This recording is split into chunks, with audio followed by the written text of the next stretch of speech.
I'd like to start with mainly we've had our changes around POS. That's been the focus. So one thing we've added is a nav bar up here. We had a few complaints that it was hard to navigate around here. So if we go to the ship to area where we're selecting our addresses and information, the nav bar up here is going to stick. Allows you to navigate to everything. This is on actually, 1 second. It should be, I should be showing it in here. Yeah, you can just go through the orders, invoices, receipt history, and when you get to part selection, navbar stays.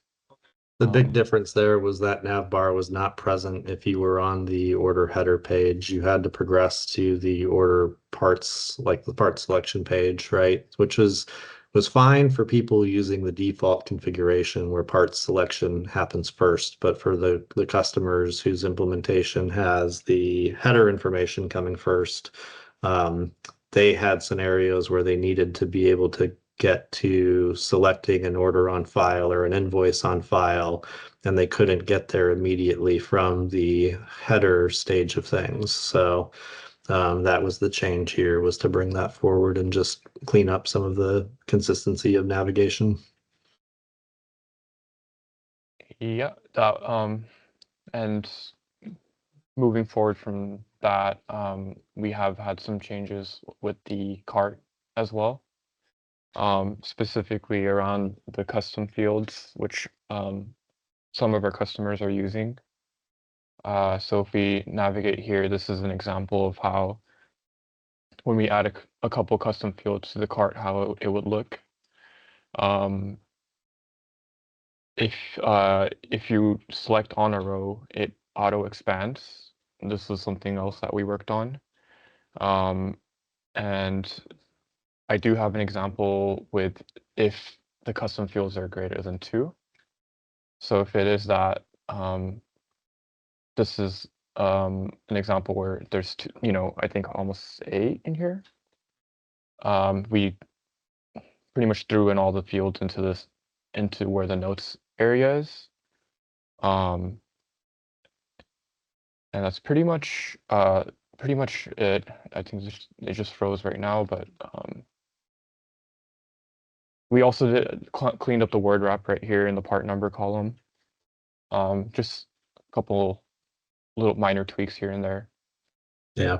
So the big thing there was the custom fields, basically, because you can add an infinite number of custom fields into that row, and there was no wrap on any of that. So for the customers that are adding a lot, right, you start to create this big horizontal scroll situation. So the solution was, hey, we'll let you add up to 2 custom fields on the primary row, and then anything like if you go beyond that, instead of jamming them all onto the row, we're going to wrap that in and put them into the form, which was already present here upon expansion, right? By default, that form just has the enter line item notes field. That's the standard field. But then anything else custom that comes through, it has a home that helps alleviate that need to be scrolling around, at least horizontally.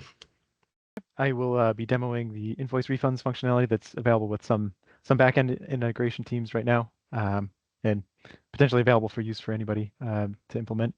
And I'm going to start by taking advantage of Assad's new nav bar. Switching over to the invoices tab here, we can select an invoice, and going from there, you still have the continue to payment button, but if we click this little arrow here, there's an option to process refund.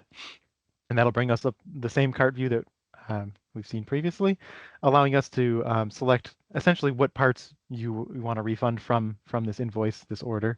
And so we can say process a refund for 2 of them. In doing so, we'll refresh this page. And in this particular integration, then what that does is it actually creates a new order to essentially tell somebody to put parts back on the shelf. So we can see that we now have a new order here. We can go into view this. Oh, maybe this was maybe I picked the wrong quantity or the wrong order number. Yeah, sorry. This is our order. The order date on these two is the same, so I picked the first one, which was actually less recent. But here we can see we've got that order there for a quantity of 2, which we refunded. This is to be clear, the IMAX backed integration is working this way, and Elvin can explain more of the nuance of how IMAX handles those refund processes. But basically, like you could, simple way to think about this would be like a request for a refund, but you're still waiting on the parts to come in, more like an RMA kind of scenario. So the IMAX stages things out in that way. So the receipt or the refund gets created on the system, and then there's still a follow-up action of receiving the parts back and processing the refund, which in IMAX is just considered an order of a different type to push all the way through. But if you had a refund you were processing in real time, right, parts are right there. There's no need. It's not forced that this flows back into the system as an order. That process refund thing would go into the system and just create the refund on account and adjust things accordingly. So it's kind of the same nice optionality that we see through point of sale on the order origination side, where, right, you can originate orders, you can ship orders, you can pay for the invoices that are created as a result of the shipment, or you can do any combination of the above. And it's like, so naturally, in a way, the refund process has the same kind of optionality around it, right? A direct refund in real time, or a refund that's staged through the process in kind of the reverse fashion, which is what Alex has shown here. So kind of neat. Like you said, only IMAX has integrated these APIs in right now. So if you were to run this on a Rover back system or otherwise, those pieces aren't plugged in, but they could be plugged in as soon as we had somebody looking to process those functions.